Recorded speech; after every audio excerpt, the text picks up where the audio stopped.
అందరికీ మరణాత. ఈరోజు దేవుడు మనకు అనుగ్రహిస్తున్న శ్రేష్టమైన వాగ్దానము. యెహోవా, నీవు మాకు సమాధానము సిద్ధపరచుదువు, నిజముగా నీవు మా పక్షమున నుండి మా పనులన్నిటినీ సఫలపరచుదువు.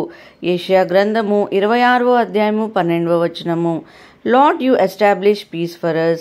All that we have accomplished, you have done for us. Isaiah chapter 26 verse 12. ఈ రోజుకు గాను కృపగలిగిన దేవుడు అనుగ్రహించిన వాక్య భాగమును బట్టి ధ్యానించుకుందాము. ప్రభునందు ప్రియమైన సహోదరి సహోదరులారా, దేవుడు మన జీవితంలో నెమ్మదిని, సమాధానమును అనుగ్రహిస్తారు. ఆయన మన పక్షముగా నుండి మన పనులన్నిటినీ సఫలపరుస్తాడు అని లేఖన భాగములు తెలియజేస్తున్నాయి. ఈ రోజున నీవు అశాంతికారంగా కృంగిపోయిన వ్యక్తివిగా ఉన్నావేమో. నీ ఉద్యోగము, నీ వ్యాపారంలో, నీ కుటుంబంలో ఎక్కడ చూసినా సమాధానము కలగడం లేదేమో. హృదయమంతా కలవరముతో, భయముతో నిండిపోయి జీవిస్తున్నావేమో. ఆ అశాంతిని, ఆ కలవరమును దేవుడు నీ జీవితంలో నుండి తీసివేయబోతున్నారండి. మీ యొక్క ప్రయత్నాలన్నీ సఫలము కాక ఓడిపోయినా, కోల్పోయినా, చేజారిపోయిన వ్యక్తివిగా ఉన్నా సరే, దేవుడు నీ పక్షముగా ఉండి నీ ప్రతి పనిని సక్సెస్ చేయబోతున్నారు. అవునండి, మన యేసయ్య మన పక్షముగా ఉండగా మనకు విరోధి ఎవరు చెప్పండి? మనకు ఏ ఆటంకాలు అపవాది కలిగిస్తున్నాడో, ఏ కుట్రలు మన శత్రువులు పన్నుతున్నారో, ఎటువంటి ప్రమాదము, అపాయము కలిగించాలని యోచిస్తున్నారో అవేవి కూడా పనిచేయవండి. మన శత్రువులు, మన విరోధులు మన కన్నీటిని, మన ఓటమిని చూడాలని ఎంతో ఆశగా ఉన్నారు. అయితే దేవుడు మనకు తోడుగా ఉన్నాడు అని కీర్తనకారుడు అంటున్నాడు. యెహోవా నా పక్షము వహించి నాకు సహకారిగా అయి ఉన్నావు. నా శత్రుల విషయమైన కోరిక నెరవేరుట నేను చూచెదను అని. మనము దేనిలో అయితే పడాలని మన శత్రువులు ఆలోచిస్తున్నారో వారే దానిలో పడేలాగున దేవుడు చేస్తాడు. అవునండి, మనము మొరపెట్టిన దినమున మన శత్రువులు వెనక్కి తిరుగుతారు అని వాక్యము సెలవిస్తోంది. భక్తుడు సెలవిస్తున్నాడు, యెహోవా నా పక్షము ఉన్నాడు, నేను భయపడను. ఈరోజు నీవు ఒంటరివని, అనాథివి అని, నీ తరపున ఎవ్వరూ లేరని అనుకుంటున్నావేమో. నీకు న్యాయం దొరకదని ఆలోచిస్తున్నావేమో. నీవు బలహీనమైన వ్యక్తివని యోచిస్తున్నావేమో. దేవుడు నీ పక్షముగా ఉన్నాడు, భయపడకు. ఆయన నీ పనులన్నిటినీ సఫలపరుస్తాడు, దిగులు పడకు. నీవు కోల్పోయిన ఆనందమును, సంతోషమును మరలా నీకు అనుగ్రహించి నీ హృదయంలో నెమ్మదిని దయచేస్తాడు. ఒక రోజున అసమానకరమైన పరిస్థితుల్లో పేతురున్నాడు. రాత్రంతా ప్రయాసపడ్డాడు, అయినా కానీ లాభం లేదు. ఒక్కటంటే ఒక్క చాప కూడా పేతురు పట్టుకోలేకపోయాడు.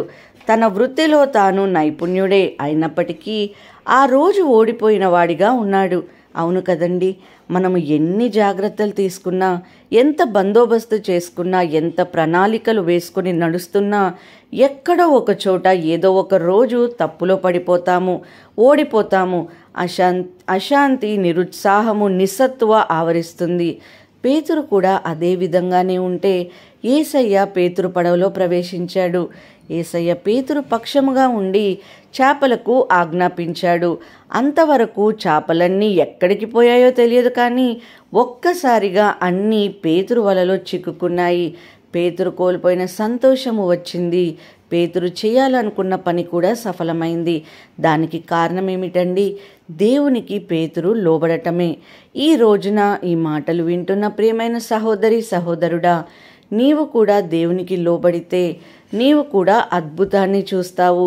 యేసయ్య మాటలు వింటే మీ జీవితం కూడా మారిపోతుంది. నిన్ను నీవు సజీవ యాగంగా దేవునికి సమర్పించుకోవాలి. యేసయ్య మాత్రమే నిజమైన సహాయకుడని గ్రహించాలి. యేసయ్య మాత్రమే నిజముగా నా పక్షము గల ఉండి నా కొరకు వ్యాజ్యమాడతారు అని తెలుసుకోవాలి. అప్పుడు నీలో ఆనందము, నీ పనిలో సఫలతలు నీవు చూడగలవు. ఈ లోకంలో అందరూ మన కొరకు సిద్ధపరుస్తారండి. మనకు కావాల్సినవన్నీ కూడా మనకి ఇస్తారు. మనకు కావాల్సిన వస్తువులేంటి, అన్ని విషయములలో సహాయం చేస్తారు. కానీ యేసయ్య మాత్రమే సమాధానాన్ని మన కోసం సిద్ధపరిచారు. అవును, మనము అది తీసుకోవడమే లేదండి. ఇప్పుడు కొంతమంది మన కొరకు ఎన్నో సహాయం చేస్తారని చెప్తారు, ఎంతో చూస్తారు కూడా. కాకపోతే సమాధానాన్ని ఇవ్వగలుగుతారా చెప్పండి? మన మెంటల్ పీస్ కానీ మన హృదయంని నెమ్మదిపరిచేది దేవుడు మాత్రమే. యేసయ్య నిజముగా మన పక్షముగా ఉంటాడు. ప్రియమైన సహోదరి సహోదరుడా, నీ జీవితంలో సమాధానం కోసం, సక్సెస్ కోసం నీవు ఎదురుచూసి అలసిపోయావేమో. దేవునికి నీవు సమర్పించుకో. దేవుడు నీ కోసం సంతోషమును, సమాధానమును సిద్ధపరిచాడు.